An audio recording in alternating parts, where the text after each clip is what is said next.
এই নির্বাচনে সুস্পষ্টভাবে ফলাফলে কারচুপি হয়েছে।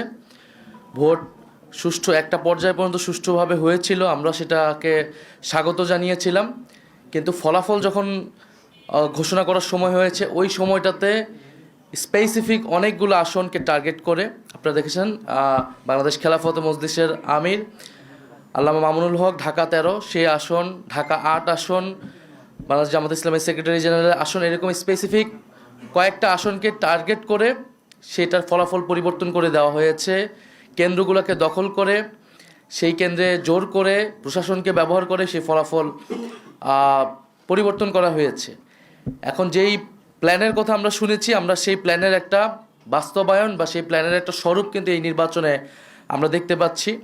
এবং এই ধরনের ফলাফল কারচুপি করে যারা পুরনো আমলে আওয়ামী লীগ যেইভাবে নির্বাচন করেছে, সেই ধরনের প্রচেষ্টা আমরা যাদের ভিতর দেখতে পাচ্ছি, তারা কিভাবে রাষ্ট্র পরিচালনা করবে, কীরকম দেশ পরিচালনা করবে, সেটা নিয়ে জনগণের মধ্যে প্রশ্ন এসেছে। এবং নির্বাচনের পরদিনই যারা তাদের প্রতিদ্বন্দ্বীদের উপরে হামলা, সারা দেশে নির্বিচারে বাড়িঘরে হামলা, আগুন লাগানো, হুমকি এবং এলাকা ছাড়া করতেছে, তাদের কাছে এই দেশের জনগণ, এই দেশের মানুষ কিভাবে নিরাপদ থাকবে সেটা নিয়ে প্রশ্ন এসেছে। এবং সেটার জন্য আমরা 11 দল কিন্তু ঐক্যবদ্ধ হয়েছি। এবং ডক্টর শফিকুর রহমান বলেছেন স্পষ্টভাবে যে এটার জন্য রাজপথে নামার প্রয়োজন হলে আমরা সেটার প্রস্তুতি নিচ্ছি। কারণ এই দেশের মানুষকে, যারা 11 দলের পক্ষে নির্বাচনে কাজ করেছে, নেতাকর্মী সমর্থক, তাদেরকে হেফাজত করা, তাদেরকে রক্ষা করার দায়িত্ব আমাদের। আরেকটি কথা আমি বলতে চাই, আমরা জনগণকে অভিবাদন জানাই যে জনগণ এত প্রতিকূলতার মধ্যেও 11 দলের পক্ষে ভোট দিয়েছেন, 11 দলের পক্ষে বিজয়ী হয়েছেন। অনেকেই অনেক কারচুপি করে তাদের বিজয় আটকানো যায়নি। আপনারা দেখবেন যে গণভোটে কত পার্সেন্ট ভোট পড়েছে, 60% ভোট পড়েছে, 60+ ভোট পড়েছে।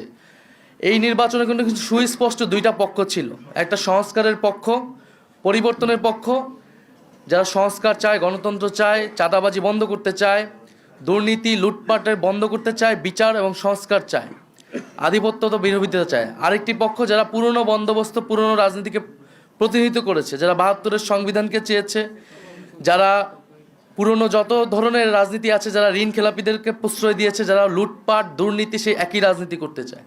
ফলে জনগণ ব্যাপকভাবে যেই 60%-এরও বেশি, 60+ সংস্কারের পক্ষে তারা ভোট দিয়েছে, সেই একই জনগণ কিন্তু 11 দলের পক্ষেও ভোট দিয়েছে। কিন্তু শেষ মুহূর্তে এই 10%-এর মতো ভোট কিন্তু কারচুপি করা হয়েছে, ফলাফলে কারচুপি করা হয়েছে। না হলে এই পুরা ভোটটাই 11 দলের পক্ষেই আসতো। শেষ মুহূর্তে 11 দলের অনেক গুরুত্বপূর্ণ নেতাকে এবং প্রার্থীকে হারিয়ে দিয়ে ক্ষমতা নিয়ে নেওয়ার চেষ্টা করেছে।